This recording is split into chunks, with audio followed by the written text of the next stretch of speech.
So during the past few weeks, we found a lot of stuff at our home that has gone out of whack. My wife came back recently. She owns the nicest car in the place. And turns out that she says, the car's shaking a little bit. I can't figure out what's going on. Something's wrong with my car. And usually when that happens, what she thinks is we need to go get a new car or a new blender or whatever. So something breaks. Most of us really kind of want to get a new one. But the problem is the alignment. The alignment's off, which isn't that big of a deal, but it kind of is a big deal. Because if your alignment's off on your car, then your tires wear differently. And if it rains, then you can, slide off a cliff. Probably not going to happen with your bad alignment, but it's possible. That's why it's important to have it aligned. There's so many things that are supposed to work and then they don't work. And you know how it is, how we react, right? Like if your plumbing all of a sudden goes out, you're like, what the heck? What's wrong with this? Or it's usually your phone or your computer. You're used to things working the way they're supposed to work. And when they don't, we're all up in arms and surprised. But we shouldn't be surprised at this. Things go out of alignment all the time. We started playing more guitar at our house as a family, and it always happens. No matter what you do, you get it all ready, you get it in tune, and it sounds, the guitar that is, sounds beautiful. But all it takes is like just something to go off, like a little, just one string off. And the whole sound changes. It's like out of tune. And the thing about it with a guitar is you can have the best strings, you can align it perfectly, but over time, it's going to go off. Because that's what things do. And that's what we do. We get out of alignment. We get out of tune. I had a time, and this has happened plenty of times in my life, but where I broke something on me. I was playing football at a college. No, I didn't play football in college. I was just playing football at a college. And while I was at the college, we were playing football, and my pride got in the way. It's a long story, pretty embarrassing. But I wanted to make up for it. So I did something dumb, tried an effort that I really wasn't qualified to do, and ended up shattering my wrist. So I came down, and my buddy Rusty, who was on our team, looked at me, and he's like, oh gosh! Like, I think he was going to throw up at that moment because, things weren't where they were supposed to be. Let's just say the alignment was very off. And so he had to drive me to the hospital, and it was quite a few stop lights before we got there. And every time he'd come up to the stoplight, we'd pull up to the light, and he'd start to slow down because that's what you're supposed to do. But then he'd look over at my wrist, and he'd go, ah! And he ran every single light for the 3 miles from where we were to the hospital. And when I got there, the pain started to crank up. Now, I could have just said, let's just leave it as it is. I know what you're going to have to do to reset this. Really not into that. So let's just keep it as it is. But that wasn't an option. Not only was the pain unbearable, but I really like this wrist. I like what it can do. I like being able to play guitar. I like being able to surf. I like being able to help around the house. It's useful. It's important. It's designed to line up. And so even though I was in all that pain, I knew that things were out of alignment. They were broken, and they needed to be repaired. And so what I did when I walked in is I just submitted to the doctors. And I remember them coming up and going, we're going to have to give you some shots. And I've had shots before. I'm not a huge fan, but I'm not exaggerating. It was this big. I don't know if they ran out of the small ones, but she needed to numb it, and they needed to knock me out. And at that point, I knew that things needed to change. And so in the gurney, I just went, whatever you got to do. And I just put both arms out. And so they gave me the shots, and they knocked me out. And during the procedure, I say procedure as if it was really fancy. Really, it was more things like this. When they reset my wrist, I was knocked out. But in the process of doing that, I shot up. And I looked them all in the eye, and then I fell back out. Because when you realigning things, it can be painful. And so what we're going to talk about this morning is, what do you do when something's broken? When something's out of alignment? When something's out of tune? When something's wrong? Where do we go? How do we do this? Because the truth of the matter is, it has happened to you. It is happening to you, or it will happen to you.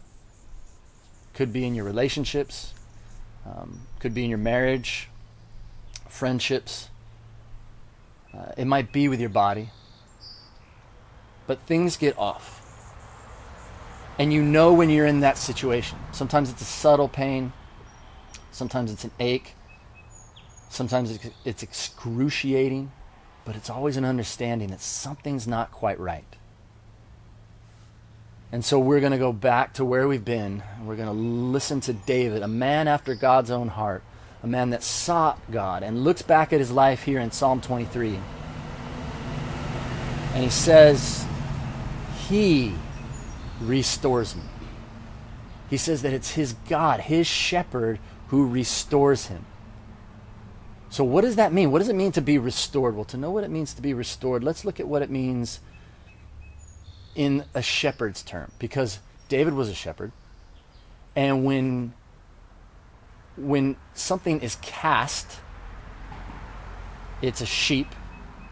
And when the sheep is cast, something's wrong. Something's out of alignment. Something's out of tune. Something's broken. In another place in Psalms, the psalmist says this, "Why are you cast down, O my soul? And why are you in turmoil within me?" That's Psalm 42:11. And so the psalmist is like, why is my soul cast down? Why am I feeling this? Why am I out of alignment? Surprised. Like, why is this happening to me? Like, I follow you, God. Why is this happening? We assume that if we're following God, well, this isn't supposed to happen. I'm a Christian. No, because even as Christians, it should be expected that we would be cast, that we would be out of alignment, that we'd be out of tune. It's something that needs to be expected, like the dryer breaking. It's going to happen. The dishwasher is going to fall apart. We physically are going to fall apart, and in the same way, our soul will be downcast. And the best way to understand that term, cast, is to look again to David as a shepherd. Because this is what happens when a sheep is cast down. So it's a term, an Old English term, but it's a term that shepherds use when a sheep can't get back up. And this is how it works. So a sheep would most likely have to go off on its own, because that's what always happens to cause turmoil and will cause problems, is when we drift from God. And that's what we do. We can't be surprised at this. Even the most ardent pursuer of Christ is going to get lost. And so when a sheep separates from the flock, separates from the shepherd, and goes out on its own, it'll find a nice soft spot in the ground.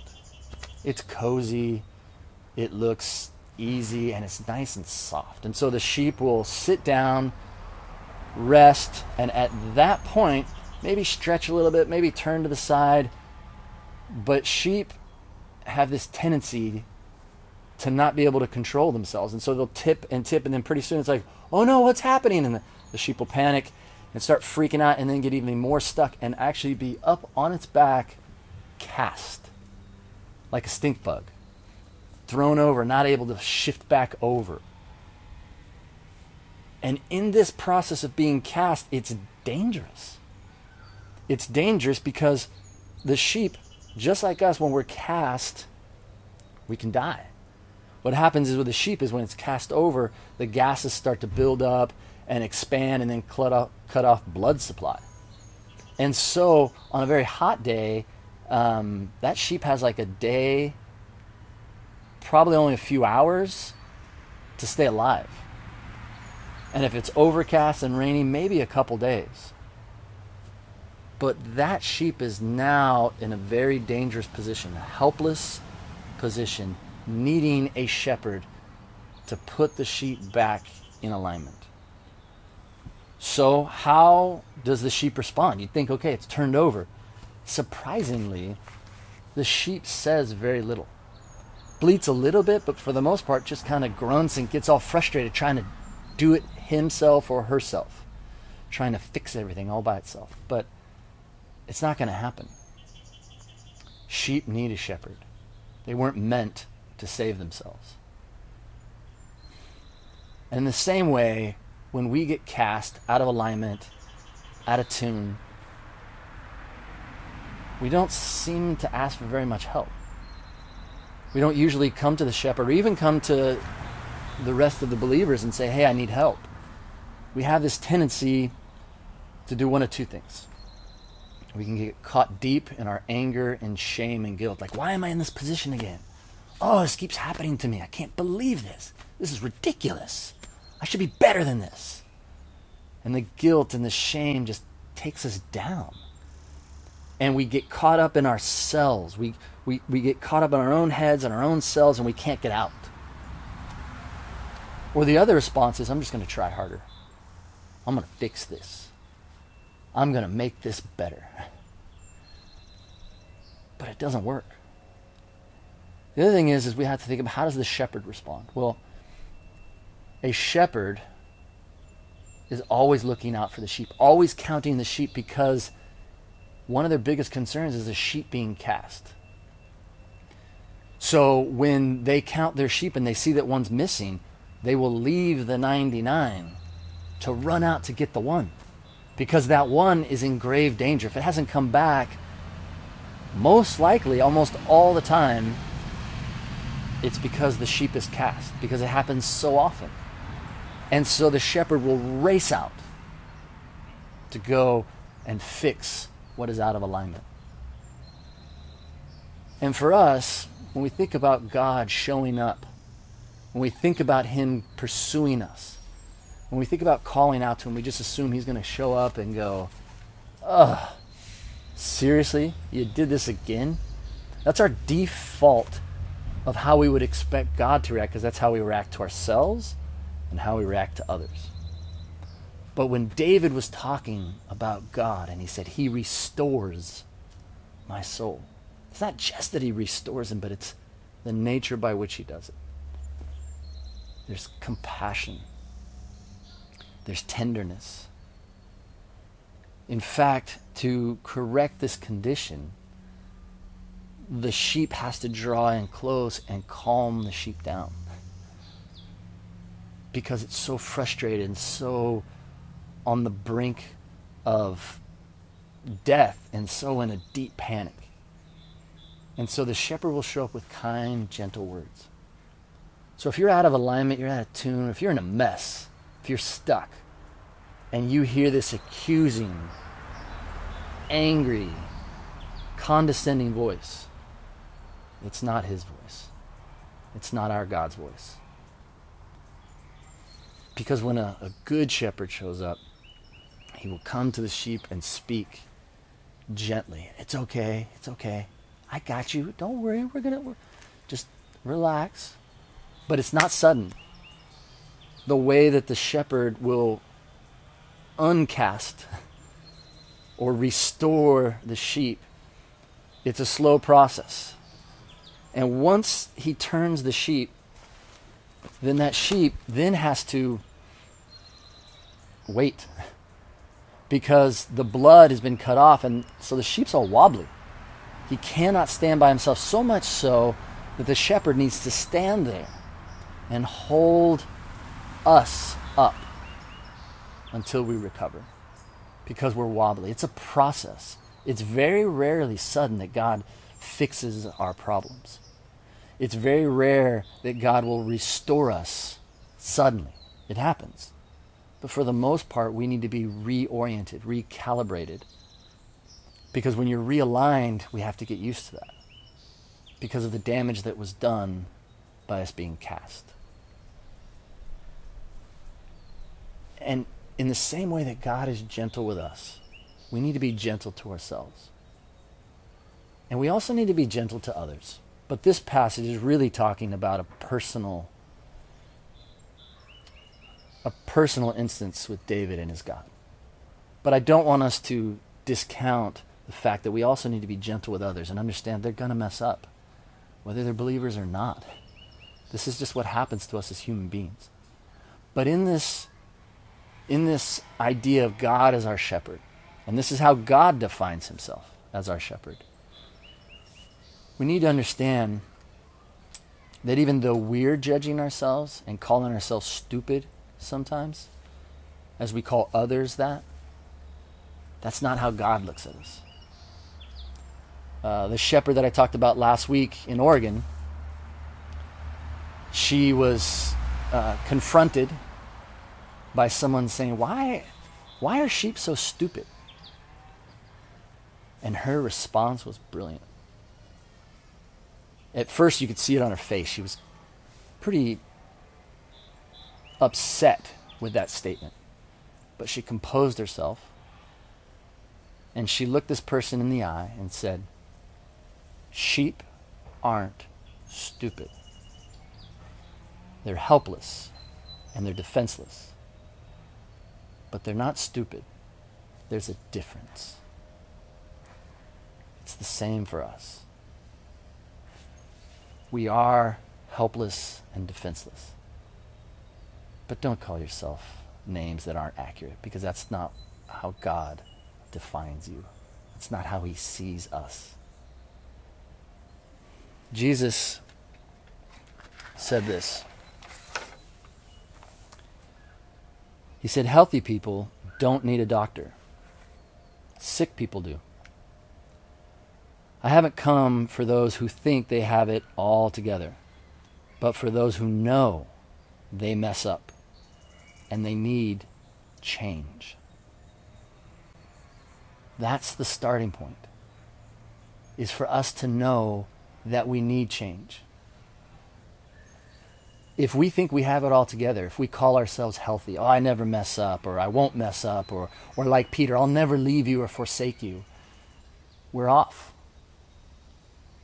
It's not that Jesus doesn't love them, it's just that he can't help us until we confess and are honest that we got issues, that we seem to fall into these patterns. But God's like, yeah, I know. I got it. I still love you, and I will still pursue you. But we have to make that decision that we're not healthy, and that we need him, and that we'll turn to him. So when you find yourself cast, this is how we should approach it. Before we find ourselves cast, I would say this. I would say be wary about being in situations and circumstances in a life or in a pursuit of life for that which is soft or easy or comfortable. Because it's dangerous. It may feel nice like it does for the sheep at times, but it's not how God intended for us to live. He wants to bring us joy. He wants to bring us fullness. He wants us to be happy, but not soft, not comfortable. And life is not easy and was never intended to be. But when you find yourself cast, first, don't be surprised. That's what happens. Be gentle with yourself. Be tender with yourself as the good shepherd is. And the second thing is, when you find yourself cast, out of tune, misaligned, whether it's in your marriage, your friendships, your finances, especially your heart towards your finances, in all of these situations, in our soul, turn to him. Jesus said, I came to save the lost. In fact, this is exactly how he said it. He said, I didn't come to condemn the world. I come to seek and save that which was lost. Isn't that good news? Because we were never meant to save ourselves. Just like this guitar is not going to fix itself, just like this bone wasn't just going to magically get realigned, and just like the alignment that I have to go get fixed on our car, it won't fix itself. And the same way with us, we weren't meant to fix ourselves. We co-labor with God. We let him guide and direct us as he gently brings us back to where we need to be. But we were never meant to save ourselves. God bless.